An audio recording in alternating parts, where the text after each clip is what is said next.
Continuing day 76 with Deuteronomy 19. When the Lord your God cuts off the nations whose land the Lord your God is giving you, and you dispossess them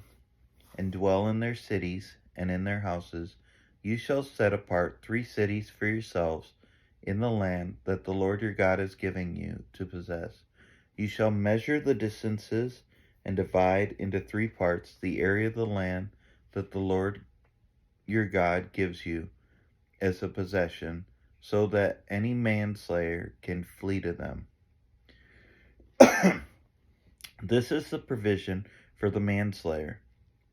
who by fleeing there may save his life. If anyone kills his neighbor unintentionally, without having hated him in the past, as when somebody goes into the forest with his neighbor to cut wood, and his hand swings the axe to cut down a tree, and the head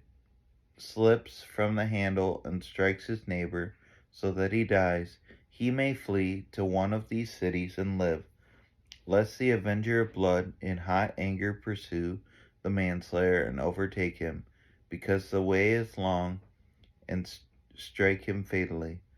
Though the man did not deserve to die, since he had not hated his neighbor in the past. Therefore I command you, you shall set apart 3 cities, and if the Lord your God enlarges your territory, as he has sworn to your fathers, and gives you all the land that he promised to give you to your fathers, provided you are careful to keep all this commandment which I command you today, by loving the Lord your God, and by walking ever in his ways, then you shall add 3 other cities to these 3, lest innocent blood be shed in your land, that the Lord your God is giving you for an inheritance, and so the guilt of bloodshed be upon you. But if anyone hates his neighbor, and lies in wait for him, and attacks him and strikes him fatally, so that he dies, and he flees into one of these cities, then the elders of his city shall send and take him from there, so that he may die. Your eye shall not pity him, but you shall purge the guilt of innocent blood from Israel, so that it may be well with you. You shall not move your neighbor's landmark,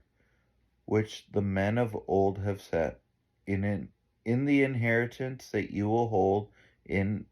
the land that the Lord your God is giving you to possess. A single witness shall not suffice against a person for any crime, or for any wrong in connection with any offense that he has committed.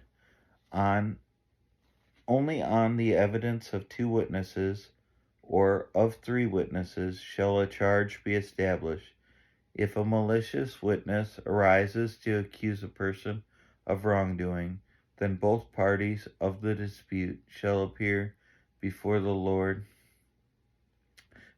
priests and the judges who are in the office in those days. The judges shall inquire diligently, and if the witness is a false witness, and has accused his brother falsely, then you shall do to him as he had meant to do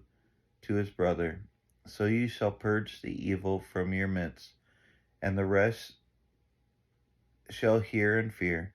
and shall never again commit any such evil among you.